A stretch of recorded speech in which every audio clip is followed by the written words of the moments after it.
I'm Hunter. And I'm Greg. And we're from Broken Board Haunted Houses. So, the second build day has actually come. We've been working since yesterday. The date has arrived. Tomorrow is the haunted house. So, we'll show you here in a bit, but we have been making a lot of progress. So, where we are right now is the camera is actually in the good side of the room, and we're in the Twisted Christmas side of the room. But since we've released our first video and the vlogs, we actually haven't explained our final idea. So Greg and I will take turns explaining what this year's idea is. You'll see the progression of how the build goes between the basement and the garage. We'll show you how to do some of this stuff, how we do it, how we hang up these walls, our ideas, and what we're thinking and the mindset behind this. Then after we're done with the build, you'll get to see it live. We will go to see it live tomorrow, but you'll see the live run-throughs. You'll get a dry run-through with all the lights on, and then you also get a run-through with the camera as the POV of the person going through the haunted house. So, Greg, you want to kick us off with what we're doing this year? So this year, we're going with a heavily acted idea, where basically we have a tenant in the basement of Hunter's house here, played by me, and he's hosting a Christmas party, and we send our guests in, what do we say, 3 at a time? Yeah, probably around there. 3 at a time. And they will have to go and attend this Christmas party, but they're really there to rescue their friend who has been captured by said tenant.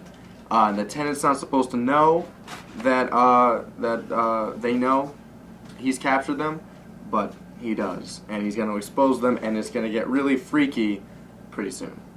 So when the audience, per se, when the guests first come down this spiral staircase, they enter into what is a divided room. Now it's divided by what we have right here in front of us, a wall of Christmas presents. And obviously around is all sorts of Christmas decorations. It's really nice. It looks like a Christmas party. And it's nice, it's good. There's eggnog, there's cookies, there's lights, there's hats on deers. It's great. And the guy's a little off-putting, a little creepy, but it's okay, because everything's nice, but not really.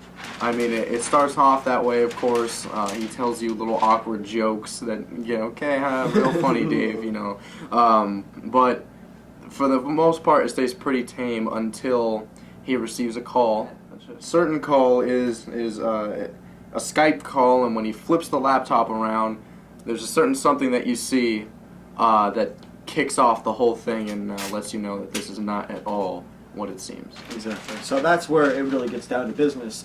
And in the beginning, it goes from being kind of weird and kind of uncomfortable to flat out creepy. So that's our transition into the second side of the room where Greg and I are standing now. So you can't see behind us yet because we need to leave some of these doors open until the day of, which is tomorrow, because we have to get in and out of the garage and out of the laundry room and whatnot. But all of these walls will be black. As I told you in the intro video, Greg and I love using that black tablecloth. It's just nylon, plastic tablecloth, and it works great to make these walls.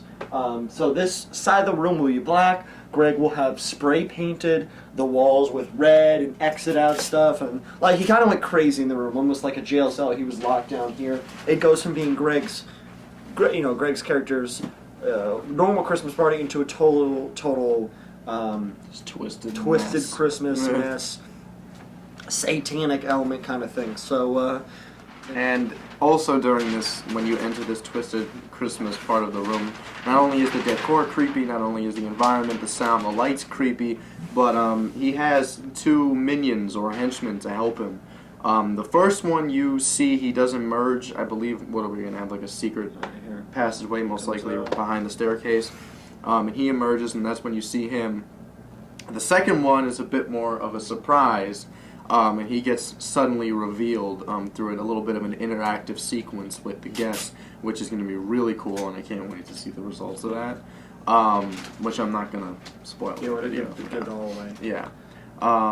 And also the henchmen are kind of a yin and yang type thing. One is dressed in all black, one is dressed in all white, and it's just kind of, I don't know, like an interesting, they're a unit, but they're like like a surreal. It's obviously this is not the transformation between good and evil. It's like this whole surreal paranormal twisted Christmas experience they go into. It's not supposed to be too realistic as any haunted house would be.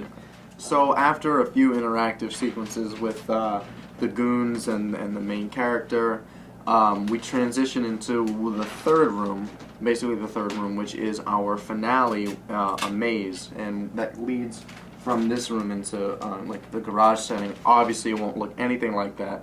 It'll be completely covered up and turned into a maze, and our audience will get twisted around in it. Our guards, our goons, will be appearing here and there. It'll be like, whoa, how they do that? And they'll be cutting them off at every turn. They'll be running into really creepy things, and that'll be like, you know, the gist of the maze. So at the end of the maze, there's two things that can happen. If our plan A goes right and we have the guy who's like locked up at the end of the thing and tied up at the end of the thing, that will be the end of the maze, and they try to find them and then that guy is killed or whatever. Or plan B, they just have to escape the maze. Now, we're only using one garage bay. We can only get the space one garage bay. We have a lot of stuff in the garage. So what we're working with is they have to go in the garage to go to the maze, and then the maze also ends at the same door.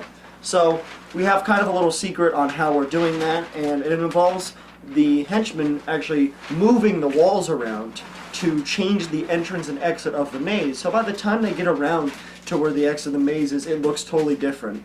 They're going to come back through the same door back into the basement, and in that time that they're running around the maze, which it could be anywhere from 5 to 10 minutes, Greg will be in here rearranging a little bit of stuff and changing lighting around so it looks totally different when they enter through here, as if they finally found the other side, they found their escape. They can go back up to the same stairs and rejoin the party. So we'll keep updating you. I'll film some sequences around here. If we see anything that we really want to instruct you on or do like a one-on-one, on the techniques that we'll use, we'll do that. But it's build day, everybody, and we are T-minus a day and a half. Yes, we are. Let's get to it.